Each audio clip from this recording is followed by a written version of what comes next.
Justin Trudeau's big lie on military spending. I'm Brian Lilly with the Rebel.media. Trudeau and his Liberals want to make you believe that they are big friends of Canada's armed forces, that they support the troops and they're going to back up that support with money.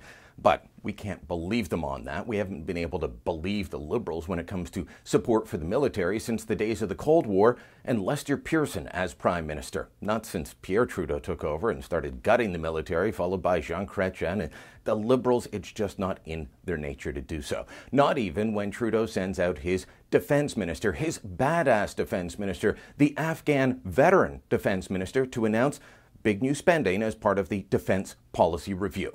We set a new course. Reversing a pattern of decline, this new policy will see annual cash funding for defense increase by more than 70% in 10 years.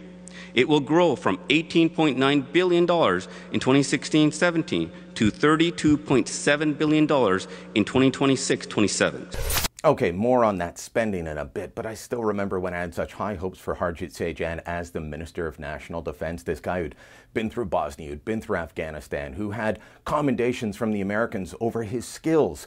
I still think he's a great warrior, he's done great service, but I'm not sure that this is the role for him because now he's having to, well, feed us the crap that his boss wants us to gobble down. And we're just not going to do it.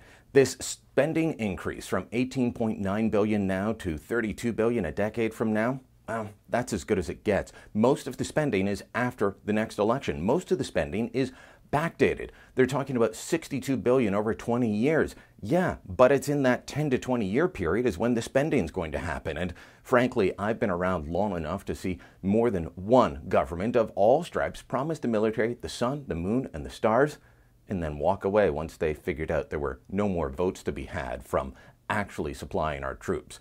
There's a couple of other bits of funny business going on here in an attempt to show that Canada is spending more on defense. Well, Trudeau and his Liberals are changing how they actually calculate defense spending. Canada spends about 0.8% of GDP on national defense right now. According to our NATO commitment, we're supposed to be spending 2%. And Donald Trump has been harping at all the NATO members that aren't living up to that commitment. So what's Trudeau and company do? They changed the calculation. Now they're including payments to veterans in national defense spending. It's not national defense spending, but they're counting it as that. They're also counting the salaries and the benefits of the bureaucrats that work in other departments paying for and buying stuff for the military, in Treasury Board, in Public Works. That's never been done before, and guess what? It doesn't count as national defense spending. But in doing that, they've been able to get it up to just under 0.1%. Why would they do this? Well, 2 points.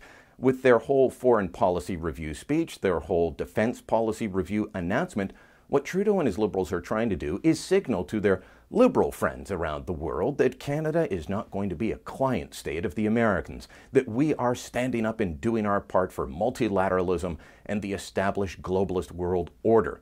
And on the other side, they're trying to wink and nod at President Trump and say, see, we are spending more. We're doing what you asked. So it's a salute, it's a virtue signal to his left-wing buddies around the world, like the new French president, Emmanuel Macron, but it's also a hey, Donnie, we're doing what you want us to do. Bottom line is, this is not about actually equipping the troops in the future. This is a document that is about future spending that may never happen. It's about political realities now and dealing with those rather than dealing with the very real needs of our men and women in uniform, the people that we ask to go into harm's way. I just happen to be of the belief that if we are actually going to ask people to go into harm's way, they deserve the best equipment we can get them. We're not doing that now. We won't be doing that 5 years from now, and we won't be doing it 10 years from now.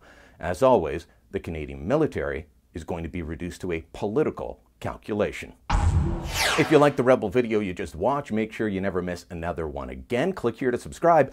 And if you've already subscribed to our Rebel main YouTube channel, subscribe to our Rebel Canada channel for all the news about Trudeau the other guys won't give you.